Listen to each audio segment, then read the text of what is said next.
مولانا یوسف الدین رحمت الله علیه ختم نبوت په میدان کې ډېر زیات تحریري کار کړی ده. په تحریر کې په لیکنو کې هغه لیکلي چې دا غیر مسلم دي، دو په کفر کې سره شک نشته، دو په کفر کې چوک شک کوي چې هغه خپله کفر ته وځي. خو لیکلي چې دا خپل ځان داسې پیش کوي لکه شراب و بوتل وي، شراب ورکي وي، بس نه ورنې ګوهر د زمزم اوبه والا ولګوي چې دا زمزم اوبه وي. وایي چې شراب خرڅول هم جرم ده، خو هغه غټ جرم ده چې د شرابو په بوتل باندې د زمزم اوبه والا د زمزم والا لیبل به ولګوي. او یې چې بازار کې د خنزیر غوښه خرڅېږي خو لیبل ورباندې د وزې یا د غوا غوښې ولګوي چې دا د وزې یا د غوا غوښه ده. یې چې د خنزیر غوښه خرڅول دا هم جرم ده په مسلمانانو کې، خو چې بیا ورباندې لیبل د وزې یا د غوا والا ولګوي دا یا ډېر غټ جرم ده. غوښه د خنزیر ده او ته یې خرڅوې د وزې په نامې، نو دا فتنه چې کومه خپل ځان مسلمان ظاهري جواب دی. او د خپلو کتابونو کې لیکلي چې لا اله الا الله محمد رسول الله کلمات ویایي.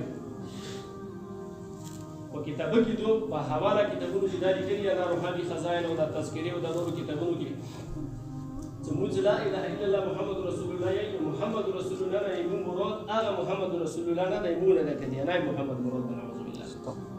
دوی چې موږ چې لا اله الا الله محمد رسول الله په ظاهر یې دوه کلمه یې موږ دا خپل موږ په دې کې تربونه چې کوم لګري هغه دا لګري چې موږ یې چې محمد رسول الله اعوذ بالله نو دی محمد نه مراد کدیان ولا نه دوی چې دا محمد کدیان کې راځي.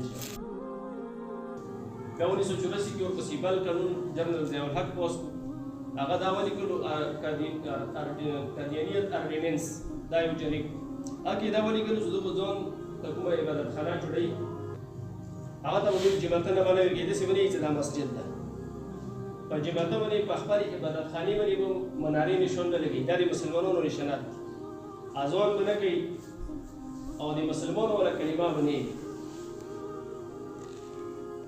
خودودي کوشش کې لګیا دي چې مو مسلمان مو احمدي مسلمان چې قرآن او حدیث یو دی ویل چې کافر دی ته ځان دی چې مسلمان دی.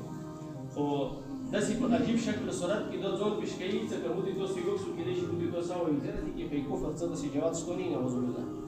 خاص بینه پبړای وایي پاتا کس بینه دارنګي خاص بینه پورتا چې او کې مزور تسبیح او سره روز کې وي خو تاګ ګرځي په مسلم ټي وي چینل باندې 24 غنټې د خنزیر نوس پی د مسلمانانو او د ساده خلکو ذهنونه خرابوي.